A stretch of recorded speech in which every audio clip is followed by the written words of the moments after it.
Ny mety toetrany andro any Andranomasina ny Alahady faraka amin'ny 20 ny volana Jolay, 4:24 amin'ny ora maraina hatramin'ny Alatsinainy fa 2:20 ny volana Jolay, 4:24 amin'ny ora maraina. Tsy misy filazana manokana mahakasika ny alin-drano. Ho an'ny morontsiraka atsinanana tanjona Bobaomby hatrany amin'ny tanjona Angotsy, anorana mahalana ny andro. Ho avy atsimasanana ny rivotra ka ho 20 ka hatramin'ny 20 km isan'ora, atratra 7 km isan'ora any avaratry Sambava ary ananika hatramin'ny 20 km isan'ora kosa indraindray manakaiky ny tanjona Bobaomby. Alozabe ny ranomasina avy nionja 1.5 ka hatramin'ny 2 metatra, atratra 2.3 metatra kosa manakaiky ny tendrony avaratra. Tanjona Angotsy Atranomanoro, andorana amin'ny Sokotoko any avaratry Sainte-Marie, Omaina any Akafa. Ho avy atsinanana amin'ny ankapobeny ny rivotra ka ho 7 ka hatramin'ny 20 km isan'ora, anonjabe ny ranomasina avy nionja anodidina ny 1.5 metatra. Manoratra ny taolany andro andrahona amin'ny Sokotoko na Ibalika ny masoandro. Ho avy avaratra ny rivotra ka ho 7 ka hatramin'ny 20 km isan'ora, anonjabe ny ranomasina avy nionja anodidina ny 1.5 metatra. Taolany aro hatrany tanjona Vohimena Ibalika ny masoandro.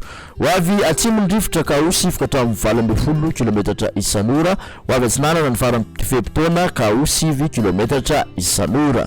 Anonjabe ny ranomasina ahery indraindray avy nionja 1.5 ka hatramin'ny 2 metatra, atratra 2.5 metatra indraindray any amin'ny farany fepitaona.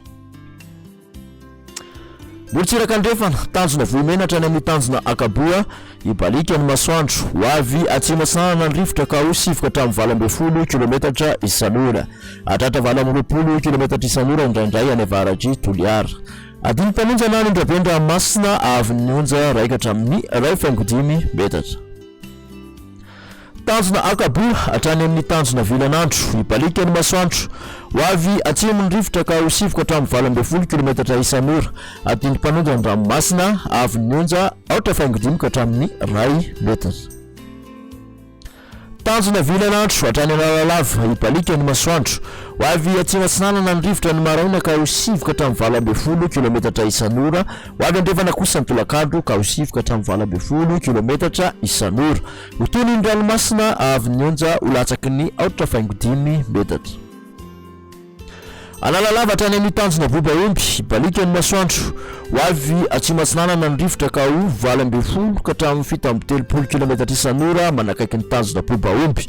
Ho any Anakafa kosa dia ho avy atsimatsinanana ny maraina ka ho 7 ka hatramin'ny 20 km isan'ora ary ho avy atsimandrefana ny tolakandro ka ho 7 ka hatramin'ny 20 km isan'ora. Ho tonina adiny mpanonjana ny ranomasina avy nionja anodidina ny 1.5 metatra.